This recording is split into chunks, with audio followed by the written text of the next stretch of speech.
ముందుగా నా Telugu Lokesh G Telugu same ఉంటుంది. దీంట్లో ఏమైనా తప్పుగా మాట్లాడితే క్షమించాలి. ఎందుకు చెప్తున్నా అంటే ఈరోజు డిఎస్సి పైన ఛాలెంజ్ చేస్తున్నారు. జగన్మోహన్ రెడ్డి గారి పైన చెప్తున్నారు దమ్ముంటే రమ్మని చెప్పి. మీకు దమ్ముంటే సిబిఐకి స్వాగతించండి. మీకు దమ్ముంటే సిబిఐ దగ్గర వచ్చి మీరు సమాధానం ఇవ్వండి. మీకు దమ్ము లేదు సిబిఐ దగ్గర వచ్చి మాట్లాడడానికి.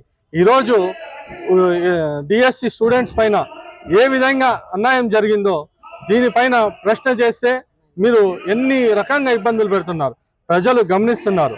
ఈరోజు రాష్ట్ర వ్యాప్తంగా వైఎస్ జగన్మోహన్ రెడ్డి గారి ఆదేశాల మేరకు మా అనంతపూర్ నియోజకవర్గంలో అనంత వెంకటరామరెడ్డి గారి సూచన మేరకు 3 రోజులు నిరాహార దీక్ష ఘనంగా చాలా మంచిగా జరిగింది. ఈ దీక్షలో ప్రతి ఒక్క స్టూడెంట్ అయితేనేమి, అలాగే అనుబంధ సంఘాల నాయకులు అయితేనేమి ప్రతి ఒక్కరు హాజరు కావడం జరిగింది. హాజరైతూ ప్రతి ఒక్కరు కూడా ఇదే చెప్తున్నారు, చేస్తున్న నారా లోకేష్ నువ్వు చేసుకున్న తప్పు సర్దుదిద్దుకో, లేకుంటే రాబోయే రోజుల్లో నీకు ఇంకా మంచి బుద్ధి చెప్పే ఏదైనా ప్రోగ్రాంలు ముందు పెట్టుకొని వస్తామని చెప్పేసి ప్రతి ఒక్కరు కూడా చెప్పడం జరుగుతుంది. ఖచ్చితంగా లోకేష్ గారు మీరు చేసిన తప్పుకి తెలుసుకొని ముందుకు వస్తేది రాష్ట్రానికి మంచిది, అలాగే మా డిఎస్సి స్టూడెంట్స్ కూడా మంచిది.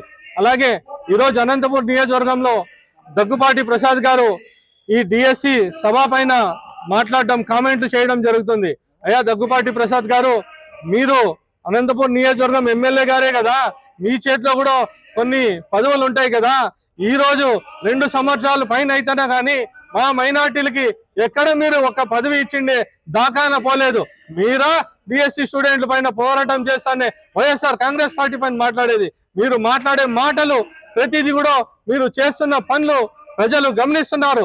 రాబోయే రోజుల్లో మీరు అంటున్నారు 11 సీట్లు ఉన్నాయి వీళ్ళకి, 11 సీట్లు డిపాజిట్లు కూడా ఉండవు అనేసి.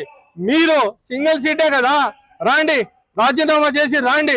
మా అనంతపురం నియోజకవర్గంలో అనంత వెంకటరామరెడ్డి అన్న గారు మీ పైన ఇంకోసారి పోటీ చేస్తారు. మీకు దమ్ము ఉంటే గెలిచి చూపియండి. మీరు సింగిల్ సీటే కదా. ఈ రోజు డిపాజిట్లు రావని చెప్తుంటారు. డిపాజిట్ల గురించి ప్రజలకు తెలుసు. ప్రజలు ఏ మాత్రం ఓట్ బ్యాంకింగ్ ఇచ్చిందో ఒక తూరి మా vote banking YSR Congress party vote banking చూడండి, చూసి మాట్లాడండి. ప్రజలు గమనిస్తున్నారు. రాబోయే రోజుల్లో మీకు సింగిల్ డిజిట్ కూడా ఉండదు. రాబోయే రోజుల్లో తెలుగుదేశం పార్టీ ఒక్క సింగిల్ డిజిట్ కూడా ఉండదు. మా ప్రభంజనం 2029లో జగన్మోహన్ రెడ్డి గారి ప్రభంజనం ఒక్క తూరి చూసి మీరు ఊర్లలో ఉండాల్సిన పరిస్థితి ఉంటుందో, ఉండకపోయే పరిస్థితి ఉంటుందో ఇది గమనించాల్సిన అవసరం అని చెప్పేసి ప్రతి ఒక్కరికి జై జగన్, జై జై జగన్.